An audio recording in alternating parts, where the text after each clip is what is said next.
ขังละโตเป็น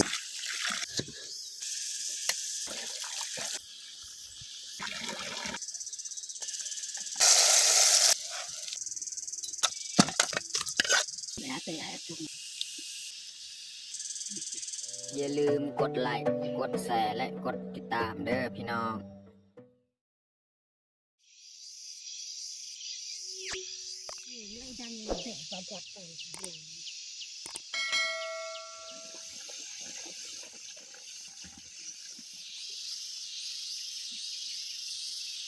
ครับสบายดีแล้วก็สวัสดีเบิร์ดสู่ครูทุกคนยินดีตอนรับเข้าสู่ซองบ่าวยึงมื้อนี้ก็พาเมียเข้ามาเสียหญ้าให้คือเก่าตามเดิมตามเคยนี่แหละ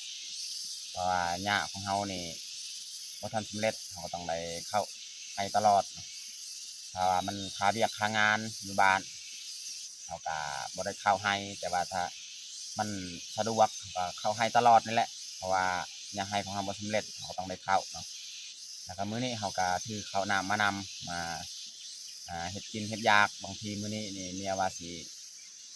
กลับสีแรงๆบางทีสิได้หุงข้าวหุงน้ำอยู่นี่แต่จึงคอยกลับบ้านโอเคแต่ทุกคนติดตามเบิ่งติดตามชมกับพวกเฮาได้ยาวๆเลยตอนนี้เขาก็เริ่มออกไปเสียหญ้าสืบต่อบอลเดิมบอลเก่านี่แหละพี่น้องเนาะอยู่เทิงพูดเนาะบอลมันหกแหงครับแต่ว่าทั้งนี้ก็หกแหงคือกันทั้งนี้แดดก็แห้งแล้วมันมาแล้วนี่สงสัยแดดแห้งมื้อนี้นี่บ่มีหมอกเมฆเลยพี่น้องเบิ่งอยู่นี่มันมีเป็นบ่อน้ำนี่ถ้าเอานี่นะมันนี่น่าจะสะอาดเพราะมันออกจากคูนี่บ่อนกลางไฮเลยนะ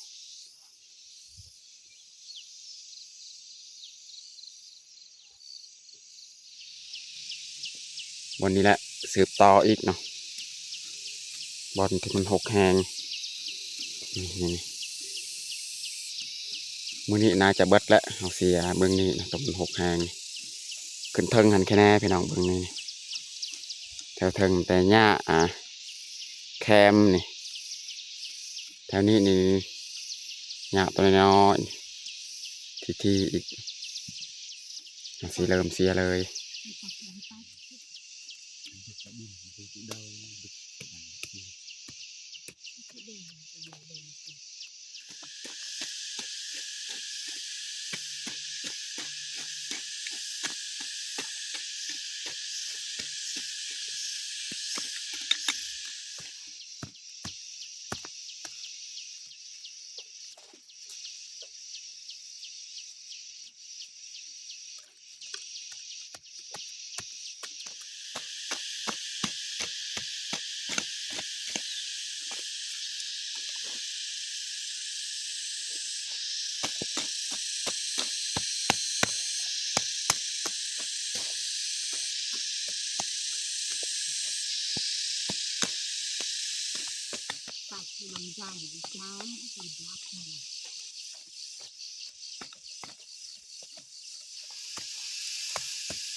ดกเอาถึงไป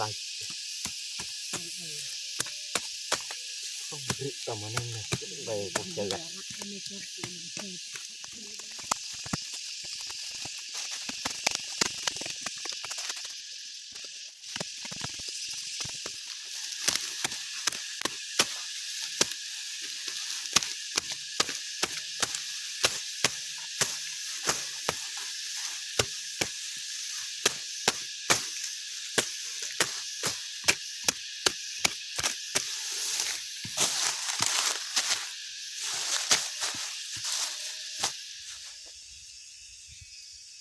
ตอนนี้เขากะสีเกียมพักเที่ยงพี่น้องวันนี้ก็ให้แน่ได้เสียกวงหน่อยนึงเพราะว่าอยู่หันมันค่อนข้างจะหกบันไดเนาะพี่น้องนี่แหละบอลหกเขาเห็นบางทีเรียบร้อยแล้ว วนี้ขึ้นเทิงหันแค่แน่ในอยหนึงก็ได้นาทีได้หลายกว่าแต่ละมือเขาเสียเนาะวันนี้เขาก็สิพักเที่ยงอืมมีอันยังลงเลย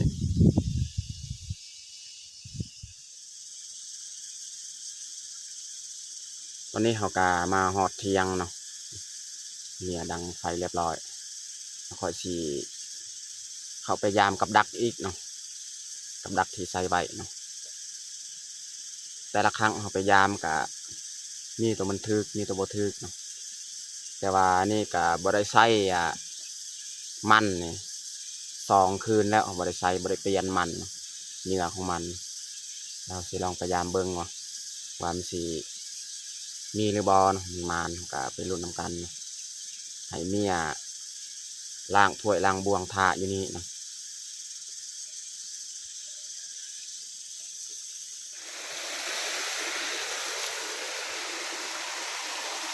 โอ้มันแล้วพี่น้องได้ตัวหนึ่งแล้ว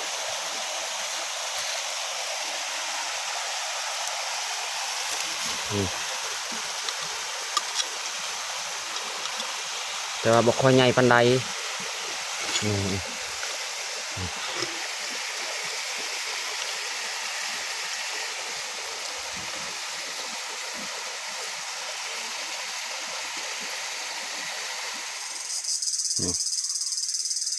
พยายามแต่ละครั้งก็ได้ครั้งละโตพี่น้องเนาะแต่ว่ามดกัดเลยพี่น้องเลยครั้งละโต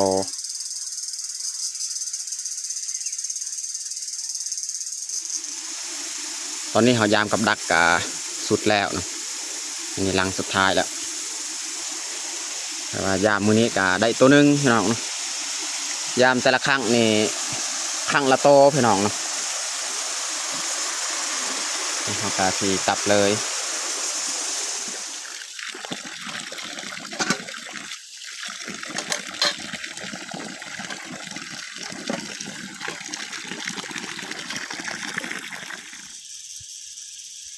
อันนี้หลังจากเมียล้างถ้วยบวงแล้วก็เริ่มเฮ็ดอาหารการกินพี่น้องเนาะอาหารที่เขาจะเฮ็ดก็มีอย่างหลายพี่น้องเนาะเขาสีทอดไข่เอามาไข่จากบ้าน Sana presa de la gente, bueno, tacarán, tacarán.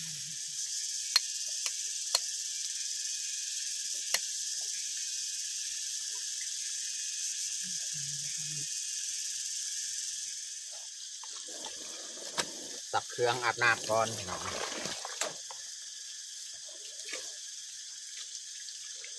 ให้เมียเฮ็ดอาหารการกิน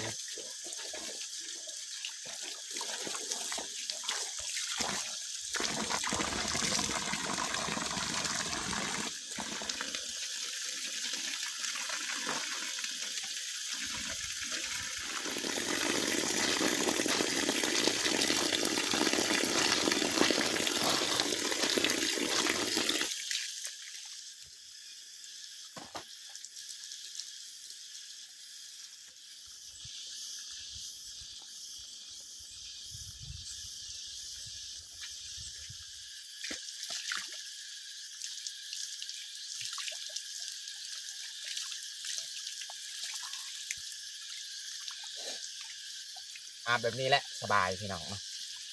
บางคนว่าให้เบายึงเอาถังน้ำมาใส่เนาะเบายึงคิดว่าน่าจะบ่ใส่ก็ได้พี่น้องเนาะแบบนี้แหละเขาอาบมันสบายกว่าเพราะว่าอยู่ในหมู่บ้านเบายึงก็ใส่น้ำแบบนี้แหละบ่ได้ใส่ถังหรือว่าใส่อ่างเนาะเขาจะปล่อยเลยน้ำแบบไหลตลอดแบบนี้อยู่บ้านนี่แหละพี่น้องก็เคยเห็นเบายึงทายเนาะช่วงไปล้างถ้วยล้างผักเนาะเขาก็ใส่น้ำแบบนี้แหละบ่ได้ใส่ถังเนาะเพราะว่ามันสบายกว่าแบบนี้แหละอาบน้ำสบาย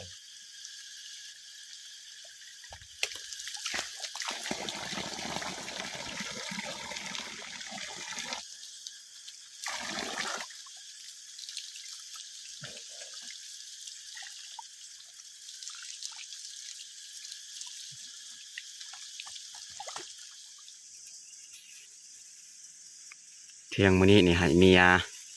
เฮ็ดอาหารเลยข่อยเป็นมือกลองพอเฮาเสียยามเมื่อกี้มันดนเดี๋ยวนี้ก็ฮอด12 โมงปลายแล้วถ้าว่าให้ข่อยเฮ็ดนี่ต้องได้ตั้งได้อันนั้นกองมันดนอีกให้เมียเฮ็ดเลยแล้วข่อยเป็นมือกลองเลยเนาะมันจึงไวกว่า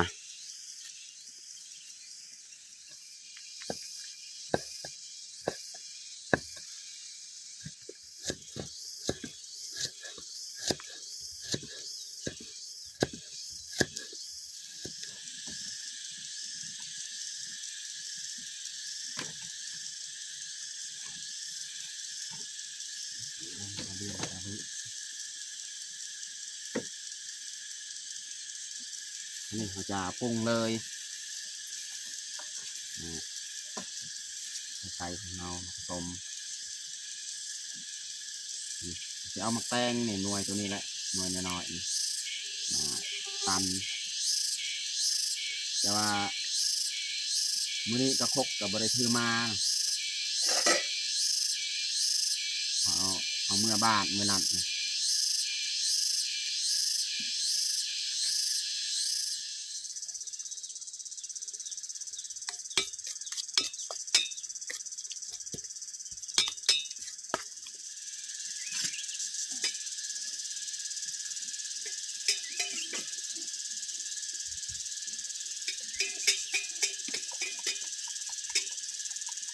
ตักมาแป้งหน่อย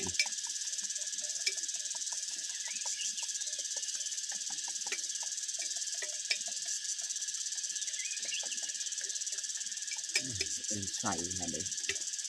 เดี๋ยวอีกหนึ่งนาที แล้วก็โดนเหยาะอยู่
ตำใส่หม้อเลยเนาะตำแป้งทอดไข่ก็เรียบร้อยตำมันตำทอด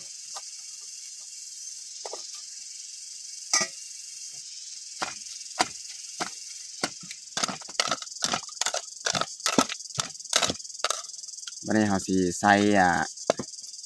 มักเล่นอีกเนาะ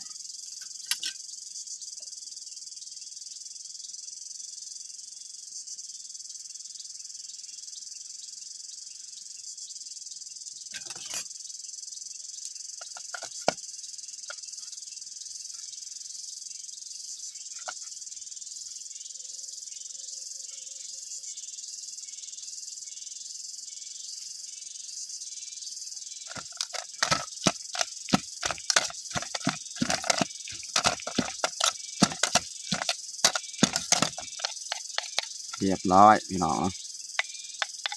ตำมักแตงของเราตำใส่หม้อก็ได้เป็นยัง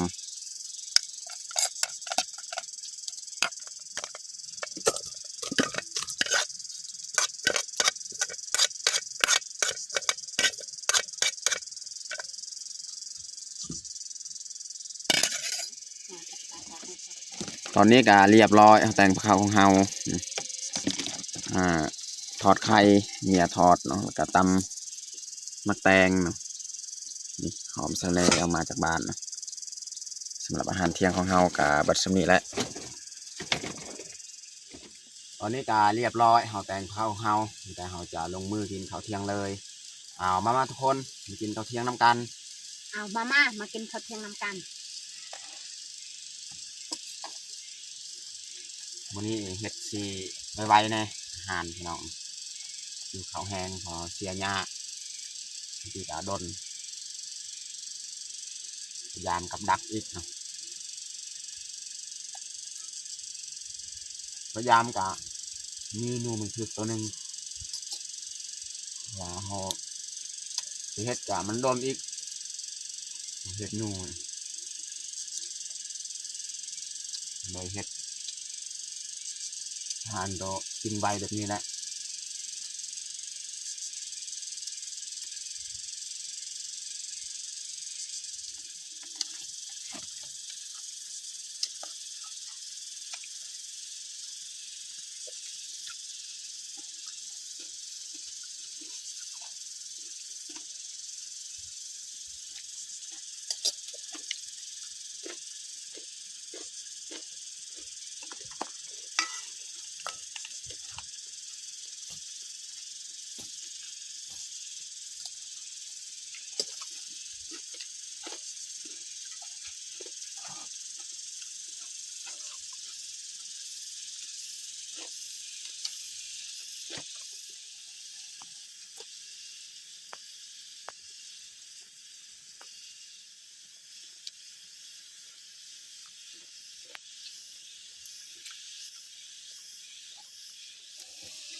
เดี๋ยวแบบไปให้ตุ่มน้ำปลา